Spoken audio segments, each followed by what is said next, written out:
Historia de la seguridad y salud en el trabajo en el mundo. Inicios de la seguridad industrial. Desde el inicio de la historia, el hombre ha hecho de su instinto de conservación una plataforma de defensa ante la lesión corporal. Tal esfuerzo fue probable en un principio de carácter personal instintivo de defensa. Así nació la seguridad industrial, reflejada en un simple esfuerzo individual más que en un sistema organizado. Antigüedad y Edad Media. En la antigüedad, eran los esclavos los encargados de desarrollar diferentes actividades productivas de la época, pues eran ellos quienes ejecutaban las labores más arduas y riesgosas. Egipto fue una de las civilizaciones antiguas que aportaron destacables innovaciones en materia de seguridad y salud ocupacional. Por ejemplo, se utilizaban arneses, sandalias y andamios como implementos de seguridad, los cuales eran utilizados por los esclavos que se dedicaban a construir pirámides y esfinges que adornaban la urbe egipcia. Por su parte, los griegos aportaban importantes avances para la salud de los trabajadores en Grecia. Entre los siglos 6 y 7 a.C., los mayores aportes sobre la medicina ocupacional en Grecia se dieron en el campo de las minas y de las enfermedades por intoxicación. El padre de la medicina, Hipócrates, escribió un tratado sobre las enfermedades de los mineros, a quienes recomendaba tomar baños higiénicos para evitar la saturación de plomo. Del 384 al 322 a.C., Aristóteles intervino en la salud ocupacional de su época. Estudió ciertas deformaciones físicas producidas por las actividades ocupacionales, planteando las necesidades de su prevención e investigó las enfermedades producidas por la intoxicación con plomo. En Roma, desde el año 62 al 113 después de Cristo, Plinio y Galeno describieron la toxicidad por mercurio e hicieron referencias sobre el manejo del azufre y el zinc y escribieron varias normas preventivas para el manejo del plomo y mercurio. Por ejemplo, recomendó a los mineros el uso de respiradores fabricados con la vejiga de animales. También tomaron medidas letales sobre la iluminación, como las instalaciones de los baños públicos y la proyección para los trabajadores. En Roma, del 130 al 200 después de Cristo, Galeno estudió las enfermedades de los mineros, curtidores y gladiadores.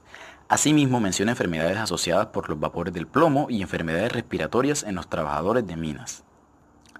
Renacimiento. En Francia surgen las primeras leyes que protegen a los trabajadores. Serían las leyes que consolidan los primeros avances hacia la formalización de la seguridad laboral. Del año 1413 a 1417 se dictaminan las ordenanzas de Francia que velan por la seguridad de la clase trabajadora. En el año 1463, en Alemania, se publica un panfleto elaborado por Ulrich Blenbock que señala unas enfermedades profesionales. Este sería el primer documento impreso que se ocupa de la seguridad y que fue uno de los primeros textos sobre la salud ocupacional. En 1556, Georgius Agricola y Paracelso describen en sus obras enfermedades profesionales y respectivos sistemas de protección, realizando importantes contribuciones a la higiene laboral. Edad moderna. Kircher escribe Mundos subterráneos, donde describe algunos síntomas y signos de las enfermedades de los mineros, como la tos, la disnea y la caquexia. En 1665, Walter Pope publica Philosophical and Transaction, donde refiere las enfermedades de los mineros producidos por las intoxicaciones por mercurio.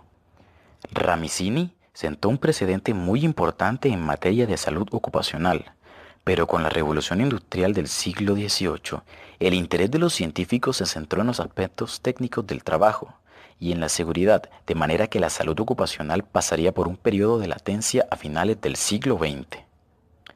Revolución industrial. Progresaron las industrias manuales gracias a la producción de la manivela, las bombas de agua y la lanzadera volante. En los años comprendidos entre 1733 y 1819, James Watt inventa la máquina de vapor. Al perfeccionar los artefactos anteriormente mencionados, y con ella el proceso de mecanización de los sistemas de producción y transporte, laboralmente los oficios artesanales fueron reemplazados por la producción en serie. Los campesinos migrantes no recibían el sueldo que esperaban, pero se veían en la obligación de trabajar en condiciones infrahumanas porque no tenían otra opción. Como la cantidad de personas inmigrantes sobrepasaba la capacidad de las ciudades, La densidad poblacional aumentó y con ello cundió el nacimiento y proliferación de las enfermedades y epidemias. Las condiciones de salud y seguridad eran mínimas, en parte por la cantidad de trabajadores, pero principalmente por la carencia de una cultura de seguridad deficiente, tanto de parte de los trabajadores y obreros como de los empleadores. Las 2/3 partes de los obreros eran mujeres y niños, y además de ser explotados, no se les brindaba las condiciones de seguridad necesarias, de modo que muchos niños y mujeres sufrían lesiones y mutilaciones, y bien morían en accidentes trágicos, pero recurrentes. Debido a esta penosa situación, se comenzó a implantar leyes que protegían a los trabajadores.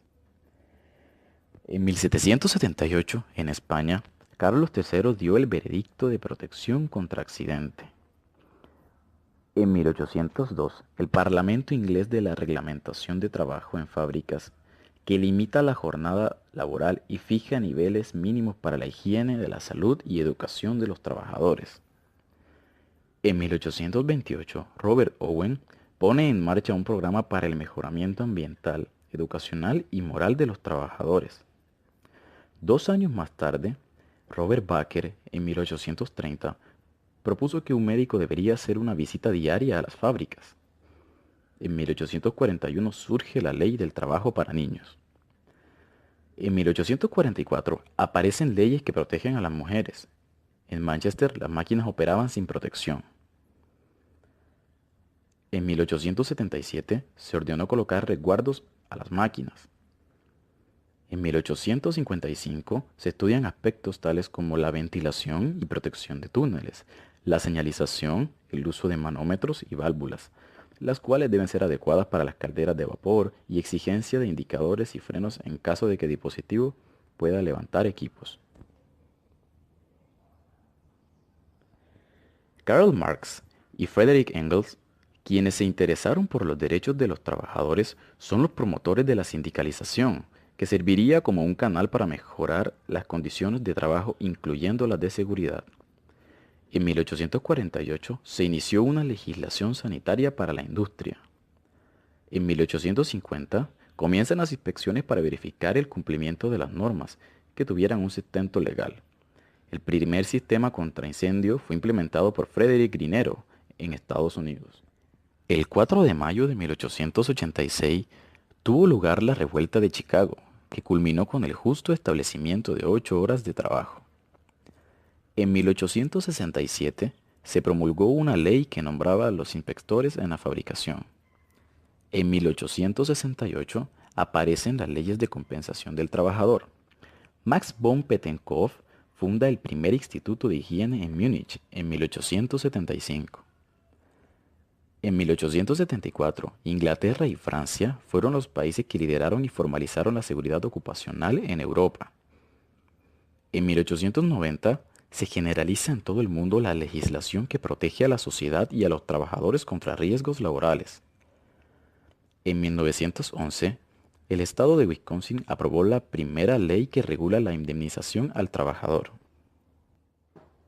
En el siglo XX, a la par de los diferentes avances científicos que hicieron posible el paso hacia el siglo XX, con la masificación de las fuentes de energía eléctrica o termodinámica en los lugares de la industria respectivamente, las teorías y concepciones sobre la administración del trabajo también pusieron su cuota en el proceso de formalización de la seguridad que culminó en la institucionalidad de la seguridad industrial. 1918. La Universidad de Harvard fue la primera casa de estudios superiores que consiguió el título de Seguridad e Higiene en el Trabajo. En 1918 empieza a funcionar la Organización Internacional del Trabajo, OIT. En 1918 también aparece la Escuela Americana con Heinrich, Simons, Grimaldi y Birds, que proponía un enfoque analítico y preventivo de los accidentes. En 1960, la seguridad industrial es ya una ciencia y una profesión, cuyos aportes a la industria son valorados tanto que se eliminan o minimizan los riesgos ocupacionales, permitiendo reducir los costos económicos que afectan la producción. En la actualidad, la seguridad industrial viene generando gran interés por parte de los empresarios, los trabajadores y los políticos. En particular, los gobiernos han invertido dinero en la difusión de normas de seguridad y en la inspección periódica de empresas, fábricas e industrias a través de diversos